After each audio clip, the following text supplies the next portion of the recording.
You are now listening to the HBCU Wall Street podcast. All right. Hello, everyone, and welcome to another episode of Aggies Excel. Today, we have another amazing Aggie with us. We have Tandreia, who graduated from A&T with the BS in Manufacturing Systems and concentration in Industrial Management. And I'm sorry, that is the illustrious North Carolina Agricultural Technical State University. She has 8 years of experience working within, software consulting, where she has worked in the supply chain industry, and fintech industry. Most recently now, she's developed a coaching and consulting business called Joy Points that will help those that desire to transition into the software consulting industry. So she's doing big things. How are you today, Tandreia? I'm doing well and excited to be here. Thank you for having me. Thank you so much. No problem. So I like to start it off this way. I have a question for you. Okay. I love to ask Aggies, when you hear the word GHO, what comes to mind? It's a holiday. It's a national holiday, hands down. It's the best and greatest homecoming on earth. You know what I'm saying? Not figuratively, but literally it is. So hands down. It really is. It really is. Like, GHO is an amazing opportunity for Aggies to connect, for Aggies to have fun, for Aggies, huge family reunion. It's so many things, and trying to explain it to somebody, it really doesn't know justice. They just kind of have to experience it. Right. Absolutely. So let's get into finding out who you are and what you do. Sure. Love to highlight Aggies that are doing amazing things in the business industry. Sure. So you're in the software consulting industry. Yeah.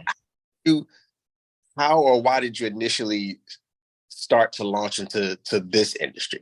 Sure. So after graduating from A&T, I got my master's at Purdue University.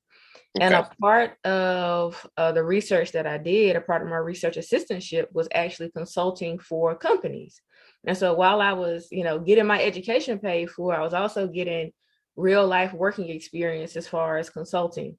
Now, what I studied was technology, leadership, and innovation. So I was getting that software side, ERP, that type thing, that experience. And so, upon graduation, I was just like, you know what? I think I'm going to merge the two and be a software consultant for a couple of reasons. Number one, I wanted to travel and I wanted to see the world. So originally I'm from Trenton, North Carolina, the 252, and anybody knows that has ever heard of my town knows it's a one-stop light town. Okay. And so I wanted to see the world, but also I wanted to learn, right, and get experience at an exponential rate. Because oftentimes when you are in the consulting industry, you have different clients, right, that are in different industries, and you solve problems at an exponential rate, like because you get to see, more problems, and you're faced with more problems that you have to solve, rather than just working for underneath one company. And so I've done that now for a little over 8 years. Started off in the supply chain industry. And then I transitioned into fintech because I wanted a different life. So. Got it.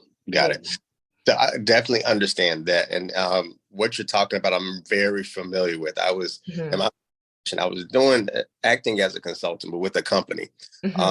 I've worked with companies putting in new ERP systems. And changing over everything. And it's a lot of weight sometimes. Because you have these companies. What I realize in the corporate America is, not to be negative about it, but everyone that's making decisions isn't as smart as you would think they would be. And sometimes, especially as you being a consultant, they lean on you heavily. They lean on your expertise and your advice heavily to help them make $1 million decisions about their business. So that holds a lot of weight. And so with people respecting you in that space and leaning on you to make those decisions that are going to change sometimes the very path of their company, that's a huge responsibility. And so you for being able to put yourself in a position where you can say, okay, let me tell you what you should do. Let me tell you how you should do this. Let me tell you what you should implement, what you should get rid of.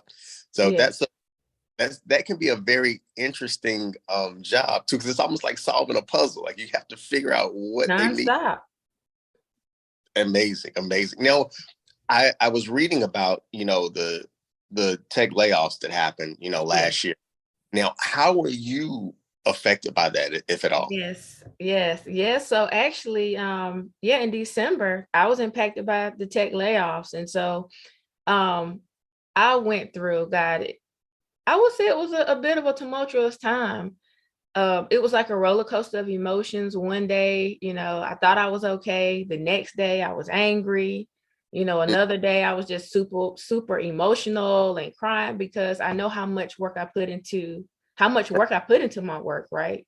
Right, right. And some of the projects that I had going on were like my babies, you know. And so, when I went to go talk to at the time my boss and then HR about like what happened, why me? And I was like, did I do anything wrong? They told me that I didn't, but my position was being eliminated. And it was kind of hard for me to understand that, even accept that answer, because the clients that I was working for at the time, I was still billing. And anybody that knows anything about consulting, it's all about, that how much are you billing, right? Mm-hmm. And so, and I even had a client that had just signed a brand new SOW based on the design that I created. Wow. Out of this world. So I'm going to leave that at that. I'm going to leave that at that. But I definitely had a period of grief. But I say I'm better now because it's given me time to really do an assessment on like what I really want to do next, and where I really, where I want to be and how I want to make an impact that I couldn't have made, working in corporate. So at that, my last company. So yeah. I'm excited to see what you're going to do next. I'm excited to see how you're going to reinvent yourself. And when I tell you, I understand. So I've been laid off before in a tech position. We're almost the exact same situation where I was working with multiple clients. One of them, I was in the middle of an implementation. Like we had signed the SOW, done the statement of work. Like we were in the middle of the implementation, and they're like, "Well, we're going to have to, eliminate your position." I'm like, "What?" Like, because you think you're in that position, you think you're semi-safe because you're like, they kind of need me because I'm doing this, I'm doing that. Exactly. But these companies will shock you. They will shock you. I understand that. So let me ask you this, because what I learned once I launched out on my own, I found out that it was a lot of work, but I was more than capable of doing what I really wanted to do, because I had to remind myself, like, I've done this for other years. Like, I've done this. So it's not, can I do it? It's just me figuring out how to position myself and how to do it. Because in talking to you for a few short minutes, you've done this. Like, you're good. And so you're definitely able to do it on your own. But I know reinventing yourself sometimes can be a very challenging thing to put all the pieces together, because, once you launch out on your own, like, you're everything. Like, you're help desk, you're all of that. So let me ask you this. Ultimately, let's say in 5 years, what would you like to see your career look like? What would you like to see Tandreia doing? Wow. So I would say, number one, working for myself. Just hands down working for myself. I like to say the second thing is I want to have a strong presence in my community, right? So with what I'm doing with Joy Points, I'm also working on the extension of Joy Points called Tech Homecoming, right? Where I will come back and it'll be more of the communal awareness piece to educate my community about tech careers and steps to get into tech, right? Without necessarily, having a 4-year degree. So right now in Eastern North Carolina, the 252 area, anybody that's familiar with this area knows that it's extremely rural, right? And we lack a lot of resources here.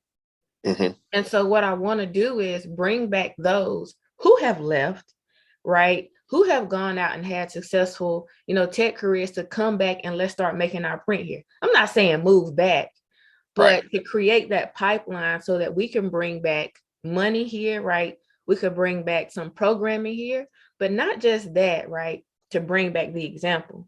Because if we show our community that, look, this is what I've done, this is how far I've gone, then it's going to start getting that wheel turning so that our folks in the community can know that, hey, I can do it too. And not just saying folks that, you know, our high school students, well, of course we want to make the impression on them, but then also, you know, working professionals so that they can know that it's possible. So the second thing, as I just stated, was making an impact in the community. And then the third thing that I would say is creating or having a community and creating IP so that I can make money, you know, while I'm sleeping too. I don't, not to try to sound, selfish, but the kind of work that I've done in the past, you know, and you yourself doing implementation work, I mean, you're worth tons. So I want to, you know, as I'm going on this journey, make an impact, but also create a vehicle that is going to be able to, create income while I'm sleeping, or, you know, I could be out doing community work, but yeah, the funds are still rolling in. So I feel you. I can be there. That's huge. I mean, because oftentimes I used to think like, well, this should be done. And if somebody could do this and somebody should do this. And what I started to realizing the more I lived life is, if I'm having ideas of what should be done to change my community, maybe I'm the one that needs to spark it. Maybe I'm the one that needs to do what's necessary to change it. So I'm so happy that you have that mentality, because you can hire region by what you want to do. And it seems like you're definitely well on your way to doing that. Absolutely. We're working on it. Actually have our first event on April the 22nd in New Bern, North Carolina. So we're working on it. So we haven't started the promotion yet, but that'll be done by the end of this week. So, but yeah. Good stuff. I'm very familiar with New Bern. So my mom's family is from New Bern. I used to go there almost every summer for family. Really? Really familiar with that area. Okay. Yes. Cool. Absolutely. Yeah. Let me ask you this, Tandreia. Like, so just having this conversation with you, I definitely understand who you are, what you're doing. I think it's amazing. I think your skill set is so desired with what you can do and what you're able to do to help transform companies and to start new companies as well. But Tandreia, the woman, let me ask you this. If listen, I'm going to give you, let's say, $9,452. Okay. And you can't use it on your business or work or anything. This has to be strictly just a weekend for fun for you. What would you do that weekend? How would you spend that money and that time just for Tandreia? A weekend of fun for me. Well, I would probably go down and look at maybe some of the destinations that's on my bucket list. Dubai's on my bucket list. South Africa is on my bucket list. I want to go to Boulders Beach. It's a beach inhabited by penguins, so that's one. I'll take a trip out to one of those places, you know. I go to Africa, or I'll go to the Middle East, go to Dubai. Yeah. Hey, an amazing trip to me. I love to travel too. And I think traveling gives you such an amazing perspective of the world. Because even though you see things and you can read about things and see things online, but experiencing it firsthand, there's no substitute from it. And me also, you know, I'm from North Carolina as well. And so being from the Carolinas and going to other places, it really expands you mentally. Like even for leisure, it expands you mentally, and it expands your thought process. It expands the way you think. It expands the scope of your dreams. It expands the scope of what you start to believe and understand is possible in your life. So that's amazing. I love to travel, and traveling is such an amazing experience. I'm getting excited next. I'm like, when is my next trip? Like I need to plan something. But you've done a lot, and I tell people all the time, like, listen, y'all, Aggies do. Aggies do. Absolutely. Aggies do. And so I'm proud of you. I'm proud of what you've done. I'm proud of what you're going to do. Like your vision, I said it before, but I think that is so amazing to be able to impact a community in that way, which is, of course, like it's going to be a trickle down effect. It's going to bring more money. It's going to bring more resources. It's going to bring more opportunities to be educated. It's going to spark ideas in high school students and middle school students and give them aspirations of, okay, I can do this and I can make it in this industry. And it changes the mind, it changes the culture of a place when you start doing things like that. And that's absolutely the thing. Well, you know what? When I think about it, when I graduated from high school, that was in 2007. And we didn't have any technology classes. The only thing I think we had was like a typing class. We learned how to type, and that was about it. And so, I really didn't get introduced to technology until I went to A&T, right? That's where I was introduced to robotics, right? That's where I was introduced to coding, right? A&T introduced me and laid the foundation, right? For when as it regards to technology in my life. And so when I would come back home and talk to my cousins about the programs, whether it's in Kinston, New Bern, I know Jones County just got like a tech program, but my cousins are saying, hey, we don't have any tech programs. We're not being taught coding. We're not being taught, web design or UX, UI. And I'm like, if these, children in this area, not just the children, but the adults, don't grasp hold of these skills soon, I mean, you're behind. You're already behind, right? Already behind. So what can we do to provide access, and what can we do to provide exposure? It's so important. And then you think about the new buzzword now, which is really already been around for a while, is AI. So the thing is what are you gonna compete against it? Or are you gonna try to learn this thing to find a way to work with it to, propel you forward? But we gotta get there. We gotta get there. You gotta get there. That is so true, because if we don't grow with the times, we're going to be left behind. That's anybody, section of people, any community, anywhere. You have to learn to adapt. It's just as simple as, okay, if you want to really thrive in business or just thrive socially right now, you have to know how to work a smartphone. You have to know how to use a smartphone. That wasn't the case 20 years ago. Nobody cared. But now, because of technology, this is where we've matriculated to. And it's so important that people are brought up, especially it's so important that we make sure our people are brought up to speed. So what you're doing is amazing, because it's right. Like, you have to understand what's coming, where you have to understand where you're going, and you have to understand how to get there. Absolutely. And if I could add one more point why it's so important to me, is because, many times, working, when I went to school at Purdue, and then when I started working for the companies that I work for, I found myself at times being the first and the only Black woman in a lot of the spaces. So the first consulting company that I worked for, I was the only Black woman that worked in my department at my company. Okay. The only Black woman that worked in the supply chain solutions department in my company. Right. The second company I worked for, I often found myself being the only Black woman working on project teams. But get this, the last company that I worked for, the fintech company, I was the only Black woman as a solutions architect in the entire company. I was the only Black woman with that role globally in the entire company. Wow. And I had that confirmed by the DEI executive. That's okay. So when I,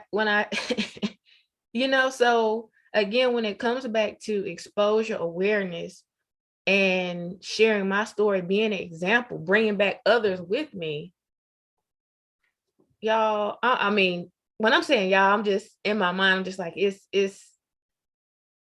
just such a big thing. And I think, I know I can't tackle this thing by myself. Right. Like, it's going to take a communal effort, and I don't know. We're gonna try to tackle this thing one step at a time. So they got a great visionary at the helm to make this thing happen. So I know you got it, and you're right. You're gonna need some help. It's gonna be, but people are gonna come. You lay out the vision, and people will come. People will help, and you just have to pull resources and team up with people that are gonna have your back. But I'm excited to see what's gonna happen. Thank you. I do it. I know you will do it, and so it's gonna be an amazing thing. No, thank you. I appreciate it. I pray so. I'm gonna be swinging, so we want Hey, results. So do that. Well, I appreciate your time. It was really good to understand what you're doing now, what your capabilities are, and I'm excited about what you're going to do. Like I'm thank excited you. bringing tech industry to Eastern North Carolina and starting to expose kids to those skills because exposure is everything. Yes, it So is. It I've is. got kids from the time I graduated, Mm, first graduated. I remember me and a few guys got together. I have a tech degree, but I was like, I don't want to use it right now. So mhm, me and a few guys got together and started a group home for underprivileged teens. Um, mm, and so this is just really the kids that nobody wanted to deal with, and mhm. we hope to change some lives. And it was Yeah. sometimes just exposing them to different things, how it shaped their mentality and changed their mentality literally overnight. And it wasn't even big stuff. I remember Yeah. taking it to places that was an hour away in the Mm, same state they grew up when that they had never been to. I mean, mhm, never been to. Never, most of them, it was sad, but a lot of them had never even ventured out of their county or out of the area. But mhm. that exposure just changed the way they thought. And Yeah. that's what came on like, wow, this is not even just changing their lives. It's going to change their children's lives and their Yeah. grandchildren's lives. So again, Mm. that down effect is everything. So I'm excited to see what you're about to do. I'm excited. I'm like, y'all heard it first here on Aggies Excel. Absolutely.